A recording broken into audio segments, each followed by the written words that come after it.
नमस्कार। ज्योतिष के इस कार्यक्रम में आपका स्वागत है। आज हम जिस विषय पर चर्चा करने जा रहे हैं वो विषय है आकस्मिक धन के दाता। कौन है? केतु महाराज।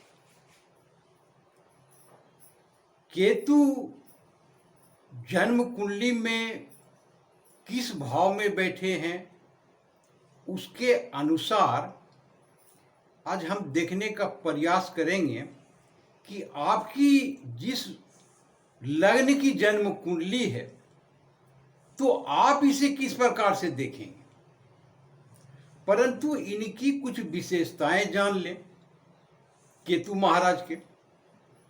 तो आकस्मिक धन के दाता हैं, सभी जानते हैं। आकस्मिक धन के भाव कौन सा है इसको भी समझिए। तो अष्टम भाव आकस्मिक धन के भाव कहे जाते हैं। ये बात जान लें कि कहते हैं कि दो बड़े स्टार यदि किसी फिल्म में आ जाए तो वो फिल्म सुपर डुपर हिट हो जाते हैं।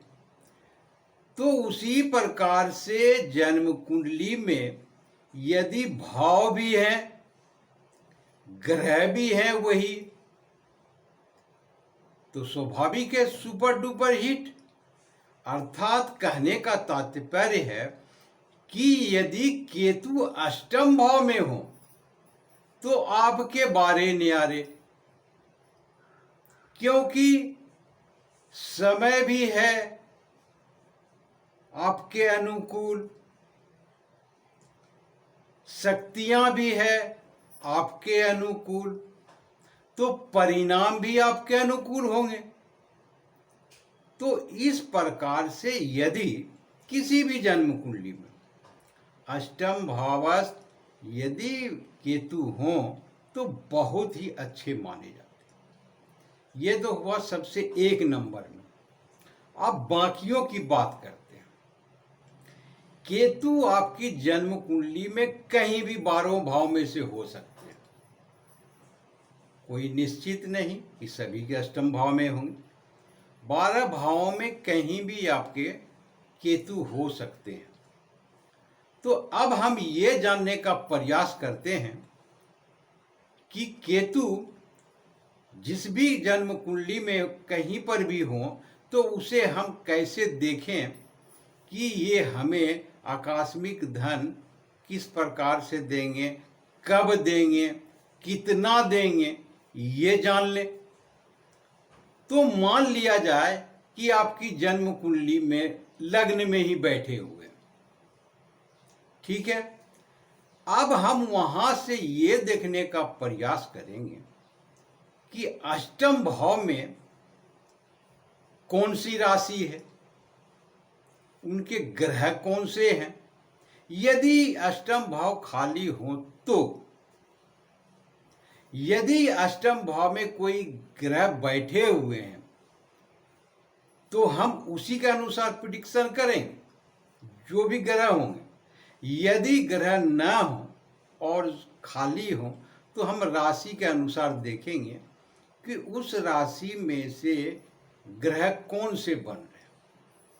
यदि मान लिया जाए कि बुध हैं, बुध ग्रह बैठे हुए हैं और लग्न में केतु है, वहां से हमने गिना कि बुध अष्टम भाव में है या बुध की राशि है, दोनों में से कोई भी आप कर सकते हैं। तो उनकी शक्तियां को हम देखेंगे सर्वप्रथम कि बुध की स्थितियां कैसे हैं। यदि बुध की स्थितियां मजबूत होते हैं, स्ट्रॉन्ग होते हैं, तो आपको इसका परिणाम अच्छा मिलेगा, अर्थात आपको धन की प्राप्ति होंगे। लेकिन पहले जो मैंने जो स्थितियां बताई उसकी तुलना में कम होते हैं, वो सबसे बेहतर स्थितियां होती हैं। तो यहां पर आपको आकस्मिक धन प्राप्त होंगे। यहां अब आकस्मिक धन कब प्राप्त होंगे, इसको भी समझिए। तो जब भी केतु के हो या बुध के हो, एक दूसरे के महादशा में अंतरदशा चलेंगे ही, तो वहां पर आपको लाभ होगा। यदि बुध की महादशा चल रही, जब केतु की अंतरदशा आएगी तो आकस्मिक लाभ होंगे। यदि केतु की महादशा चल रही है और बुध की अंतरदशा आ गई, तो आपको आकस्मिक धन का लाभ यहां पर प्राप्त हो सकते हैं। इसके बीच भी कई ऐसी स्थितियां होती है, तो उतनी गहराई में हम नहीं जाते हैं कि गोचर में कुछ ऐसी स्थितियां भी बनती है तो इनकी दशा या अंतरदशा से कोई लेना देना होता भी नहीं है, फिर भी धन की प्राप्ति हो जाती है। इस प्रकार की स्थितियां बनती है कुंडलियों में, उस पर हम चर्चा आज नहीं करेंगे। अब ये तो स्थितियां आप बिल्कुल ही समझ गए। अब एक और स्थिति को समझें, सिर्फ अष्टम भाव से ही नहीं देते। अब जन्म कुंडली में जहां पर भी केतु स्थित हैं, वहां से हम गिनेंगे 11वें भाव कहां है। तो केतु का जहां पर भी 11वें भाव पड़ते हैं, यदि मान लिया जाए, सपोज करें कि आप तीसरे भाव में केतु बैठे हुए, तो तीसरे भाव से हम 11वें भाव कहां गिनते हैं, लग्न को गिनेंगे। यदि दूसरे भाव में बैठे हुए केतु, तो 11वें भाव कहां गिनेंगे, 12वें भाव को। तो इस प्रकार से हम उसे लग्न बना करके 11वें भाव को देखेंगे,